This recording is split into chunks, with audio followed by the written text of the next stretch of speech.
Halloween is coming, which we had in our last half hour. We talked with Dr. Kelly Smoody about Halloween and your teeth, your children's teeth, but especially adults who tend to sneak the snick snacks when their kids aren't looking. But even more important is keeping those snick snacks away from your pets. And here to talk about it from that angle is Dr. Jamie Ronchetto from Cinema Veterinary Centre and Cinema Drive in beautiful downtown Austintown, Valencia. Good morning. Good morning. So this is really important. We know, or most of us should know, that candy or any type of high sugar, but especially chocolate, can be very, very dangerous to our pets, correct?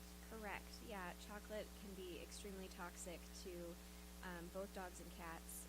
It's the caffeine component of it that is so toxic. And the darker the chocolate, the less amount that they would have to eat to have really bad effects. Right. So we want to make sure to keep them away. But talking about keep the candy away, or keep the animals away from the candy, I should say, because they are sneaky, and they will. I mean, I had this beagle that I used to have. It was I was at some event where it was like Valentine's Day thing, and they had a bunch of candy stuff. I left it on the coffee table, not thinking about it, and then my other dog kept running in to like tattle, like he, looking at me. I was in another room, and he'd run back out and come back in, and I realized that Lance, my other beagle, no longer with us, but had gotten up and gotten on the coffee table and knocked them all off and was trying to eat all the candy. Fortunately, there was no chocolate, but they are sneaky. They are so sneaky. And so let's talk about that type of thing, and slipping into those issues of health and what we should and shouldn't feed our pets, especially as the holidays come up, because we are making more meals.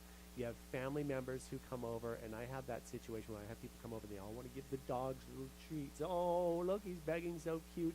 And two things: one, that type of food isn't good for them. But secondly, I have my dogs that for the next week think I'm going to give them treats. Right. But let's talk about the types of feeding off the table type of food for dogs and or cats, and how bad that is. Right. Yeah. It's never good to feed them from the table. Obviously, from just a begging standpoint, and they're going to change their behavior if they think that they're going to get something. But most of the foods that we eat aren't that great for them. Coming into the holidays, obviously with Halloween we just talked about the chocolate, but certainly other types of candies and sweets, especially ones that say that they're low sugar or sugar free, can have xylitol in it, and xylitol actually will cause an unsafe drop of blood sugar in dogs, and they can die from it. So it's those hidden factors that we have to realize are actually a danger. Certainly with other things that from the dinner table, like you mentioned, anything very rich or fatty, even in small amounts, can cause gastrointestinal signs, diarrhea, vomiting, pancreatitis. And overall bad health. I mean, even overweight, the things that overweight that we attribute when we eat too much of table snacks, as it were. And really important, and your dog, maybe when they're puppies or younger, can handle that, but it already sets up. It's like with us, we're feeding our children bad food from the start. Those are the types of things that can affect them earlier on in life as they get older, not allowing the pets to live as fulfilled a life as they could, right? Right, yeah. Exactly.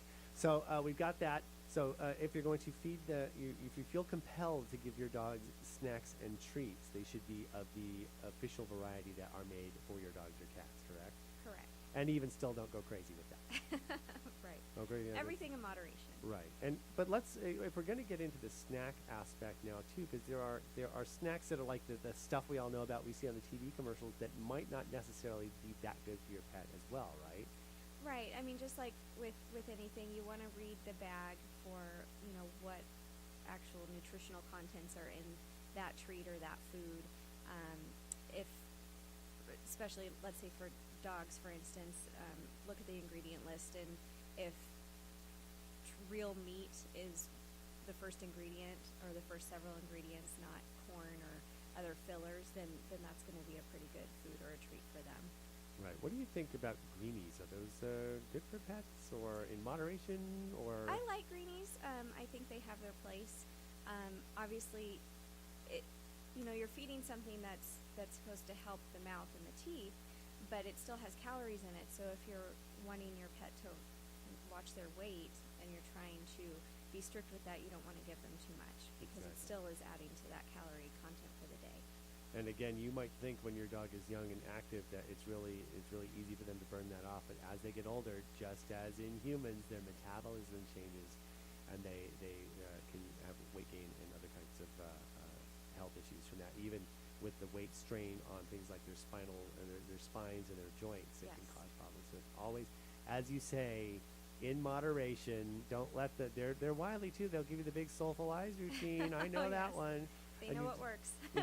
so maybe affection, insert a hug instead of a treat if you can. So really good information to know. So make sure you keep the Halloween candy away, up and out of the way of the dogs. You might even think it's cute to see, and make sure the kids know not to give them any treats as well. Right. Any of those things that are made for humans, but especially candy and sugar, because that can really do some damage Yes. health-wise. And then, of course, as the holidays progress, make sure that you're not feeding them any of it.